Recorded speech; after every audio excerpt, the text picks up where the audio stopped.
Oh, hello, Patreon people. Bryan Clark here, checking in with a video update from from all the stuff we got at G-Fest. You heard on the last episode me talk a whole bunch about doing the panel and all the people we got to meet, all the stuff that we got to see, and now you can see some of the stuff that we got to buy. So I'm going to start off here with a cassette tape of a funk hip-hop album about Mechagodzilla and Inframan and some comic book goodness made by buddy Keith Foster from Big Pimp Jones. It's a great tape. Hopefully he'll have some digital version of it out that can be available to the masses later on. Right now it was only available on that cassette at G-Fest. And I also got the two newest episodes, the two newest issues of the kaiju comic book he writes, Kadoja. You can find that at kodoja.com. You can order art prints, I think, and get the issues for yourself. And I think the first 5 issues are out in trade paperback right now, and I think there's a trade coming of the new stuff. It's a great comic if you like giant monsters, if you like H.P. Lovecraft, and if you like comic books in general. Check out Kadoja. I also picked up a copy of Ishiro Honda's biography, written by Steve Reifel and Ed Godziszewski, who, if any of you have any of the classic media releases of the Godzilla movies, the ones that came out in those kind of shiny foil packs, these cats did commentary tracks on a bunch of those, and they've both written books on their own before. Ed Godziszewski does Japanese Giants magazine, I believe. Steve Reifel wrote Japan's Biggest Monstar, the unauthorized book of Godzilla. But this is about Ishiro Honda's entire life and entire career. It's not just his Godzilla movies. It covers his work with Akira Kurosawa, his national service in the Japanese military during World War II, which largely inspired Godzilla. And next up, we've got the new Bandai Biollante figure. It's not super articulated. The arms on the front are the only thing that move, and the head twists a little bit, I guess. But the sculpt on this thing is fantastic, and since it's a brand new figure, it's not vintage, it's not terribly expensive. You can still find these on the internet for 30, 35 bucks. This is a great figure, and there aren't that many figures of Biollante out there. And typically they're very, very expensive because they haven't made one in a while. So it's nice to finally be able to have one that doesn't break the bank. I also picked up from the M1 table. M1 is a manufacturer of Sofubi, what they call soft vinyl monster toys. And this is their Titanosaurus. You can't tell because my computer camera sucks, but the skin is a very iridescent, kind of sparkly green color. Their toys are typically not, the sculpts, as you can see, are kind of stylized, and the paint jobs are not necessarily movie accurate. They go for very bright, vibrant colors, weird color schemes, and I love strangely painted toys. So that was a real treat to be able to pick that up, and since I got it right from the manufacturer, the cost was much lower than it would normally be getting it online or from another retailer. But the highlight of the stuff that I picked up this year, and the reason I don't have a giant pile of toys to show you, is that I bought an original art piece from the great Bob Eggleton. Now, some of you may know who that is, and some of you may be wondering, why is that important? Well, I guarantee you, even if you don't know the name, you've seen his artwork. He has done cover art for innumerable books.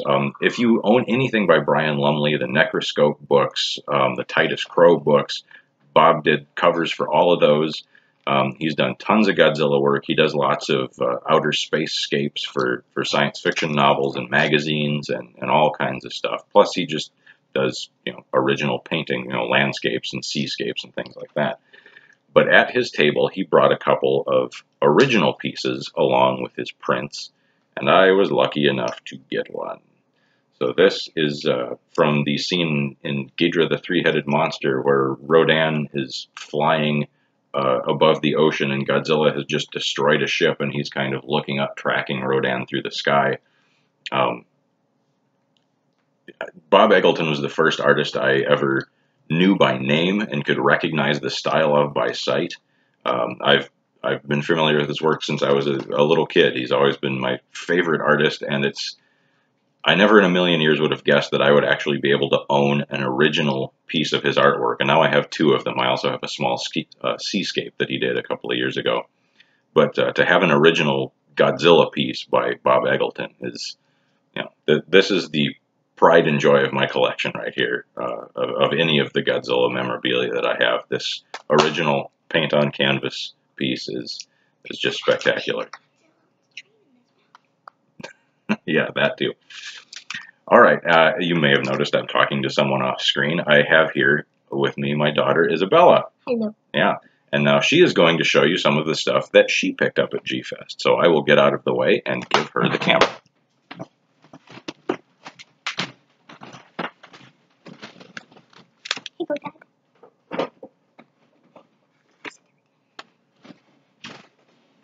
Hello. I'm too short. That's okay. We'll move it like this. Like this. There you go. That should be better.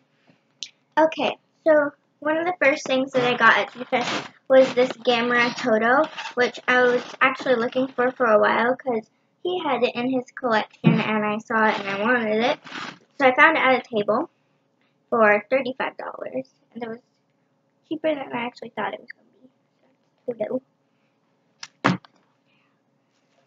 And other Gamera thing. Tell him what movie he's from.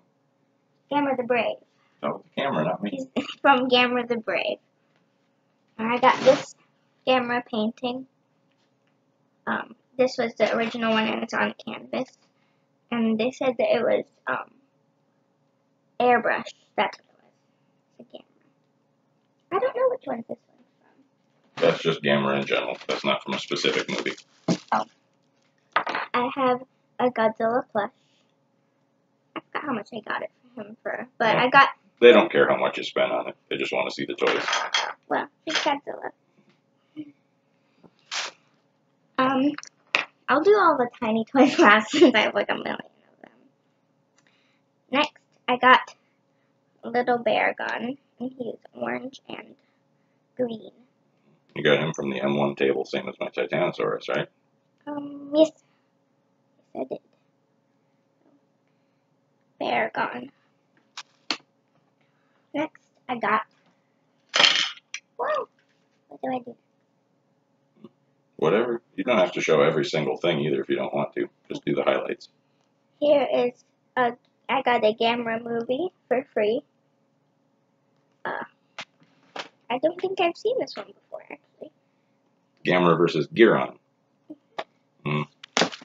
She got a lot of stuff for free this year. It pays to be small and cute. She just wandered around the dealer room by herself and people were handing her things. I got this notebook that's got Mothra, Godzilla, Baragon, and Anguirus on it.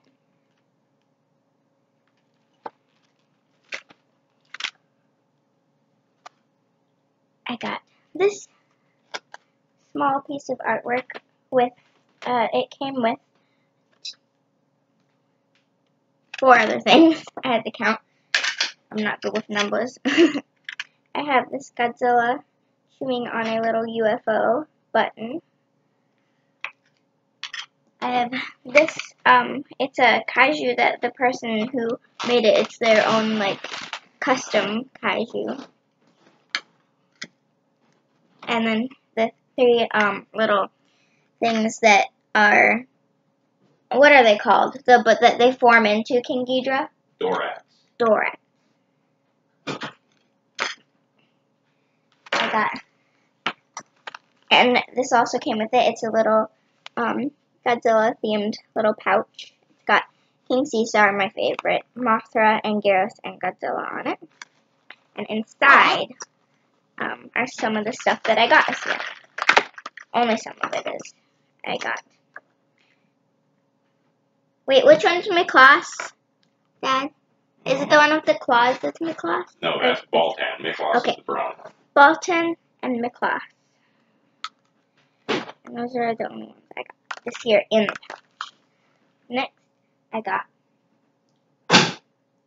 a Mechagodzilla. I don't know if this is Kiryu or Mechagodzilla. Oh, that's Mechagodzilla from '93. I'm not good at like telling my cuddle and carry apart because they kind of. I got. This has a lot of stuff in it. I have this thing.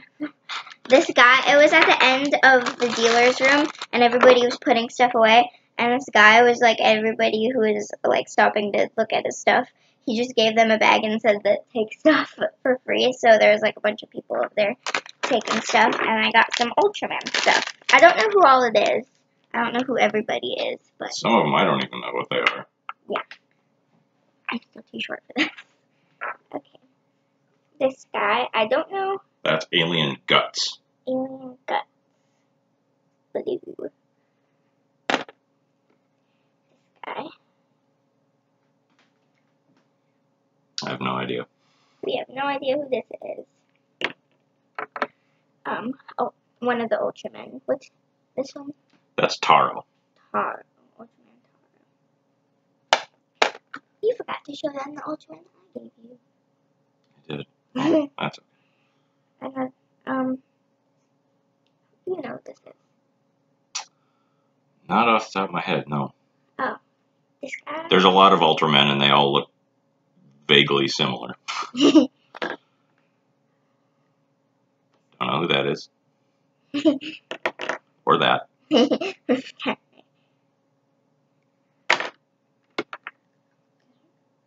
cool looking. That looks like some kind of powered up version of Baltan. It kind of does. This little bat dude. I can't remember his name, but I know that I've seen him before. This golden dude. That's Gamora. Ultraman. Also Ultraman. Another Ultraman. And then Ultraman. Alright. And then... Is that everybody? Nope. I got a lot of stuff. I got this Biolante pen. This Godzilla pencil. I almost called it a pen. Pencil. And then I got Pokemon stickers. And that's all. Alright. Well, there you have it, a cornucopia of kaiju toys from G-Fest. We'll catch you on the next Patreon update and on the next episode of Attack of the Killer podcast. Have a good day.